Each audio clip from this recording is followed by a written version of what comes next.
எல்லோருக்கும் வணக்கம். இந்த வீடியோ நமது ஊர் உடப்பில் தற்பொழுது ஏற்பட்டிருக்கும் கடலரிப்பு சம்பந்தமான ஒரு வீடியோ. பலர் என்னை காணும் இடங்களிலும் அது மட்டுமில்லாமல் மெசேஞ்சர் மூலமும் உடப்பு கடலரிப்பு சம்பந்தமாக ஒரு வீடியோ வெளியிடுமாறு கேட்டுக்கொண்டிருந்தார்கள். ஸோ அதன் காரணமாகத்தான் நான் இந்த வீடியோவை வெளியிடுகின்றேன். இந்த கடலரிப்பு சம்பந்தமாக பலரும் சோஷியல் மீடியாவில் பல வீடியோக்களை வெளியிட்டு கொண்டிருக்கின்றார்கள். நாங்களும் இந்த ஊரை சேர்ந்தவர்கள் தான் என்ற உரிமையோடு இந்த கடலரிப்பு சம்பந்தமாக அதை தடுப்பதற்கு ஒரு சிறு முயற்சி ஒன்றை மேற்கொண்டுள்ளோம். அது சம்பந்தமான வீடியோ தான் இது. உடப்பில் கடலரிப்பு ஏன் ஏற்படுகின்றது, அதற்கான மூல காரணங்கள் என்ன என்பதை விளக்கியும் அது சம்பந்தமான பல விடயங்களை உள்ளடக்கியும் மதிப்புக்குரிய இலங்கை ஜனாதிபதிக்கு தெரியப்படுத்தியிருந்தோம். எங்கள் கோரிக்கையை ஏற்றுக்கொண்ட மதிப்புக்குரிய ஜனாதிபதி அவர்கள் எங்களுக்கு எழுத்து மூலமாக அனுப்பிய கடிதம்தான் இது.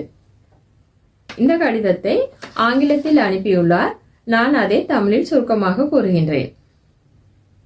இந்த கடிதம் எனது கணவர் மூலம்தான் ஜனாதிபதிக்கு அனுப்பப்பட்டது. ஆகவே ஜனாதிபதி எனது கணவரின் பெயரில் தான் இந்த கடிதத்திற்கு பதில் அளித்துள்ளார். உடப்பு கடலரிப்பு சம்பந்தமாக என்ன அவர்கள் ஆக்ஷன்ஸ் எடுத்துள்ளார்கள் என்றும் இதில் குறிப்பிட்டுள்ளார்கள். முதலாவது, உடப்பு பகுதியில் கடலரிப்பால் ஏற்படும் அசௌகரியங்கள் தொடர்பாக மேலே குறிப்பிடப்பட்ட வைரையா மங்களேஸ்வரன் அவர்கள் மாண்புமிகு ஜனாதிபதிக்கு எழுதியுள்ள விடயத்தை இதில் இணைத்துள்ளோம். இரண்டாவது, இவ்விடயத்தை ஆராய்ந்து தேவையான நடவடிக்கைகளை உடனடியாக எடுக்குமாறு தங்களை அன்புடன் கேட்டுக்கொள்கின்றோம்.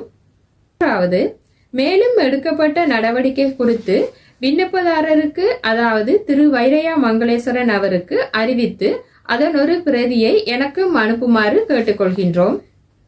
நான்காவது, இவ்விடயத்தில் தங்களின் ஒத்துழைப்பு மிகவும் பாராட்டப்படுகின்றது. அது மட்டுமில்லாமல் இந்த கடிதத்தில் மேலும் குறிப்பிடப்பட்டுள்ளது, இந்த கடிதத்தின் சாரம், அதாவது உடப்பு பகுதியில் கடலரிப்பு பிரச்சினை தொடர்பாக ஜனாதிபதிக்கு அனுப்பப்பட்ட மகஜர், அதாவது கோரிக்கை கடிதத்தை பெற்றுக்கொண்ட ஜனாதிபதி செயலகம் செயலாளருக்கு அனுப்பி விசாரித்து நடவடிக்கை எடுத்து விண்ணப்பதாரருக்கு அறிவிக்குமாறு உத்தரவிட்டுள்ளது. இந்த விடயங்கள் தான் இந்த கடிதத்தில் குறிப்பிடப்பட்டுள்ளது.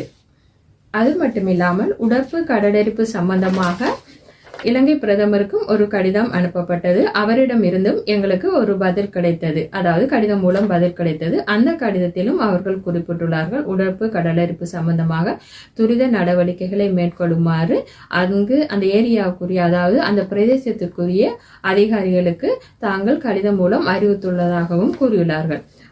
ஆகவே சம்பந்தப்பட்ட அதிகாரிகள்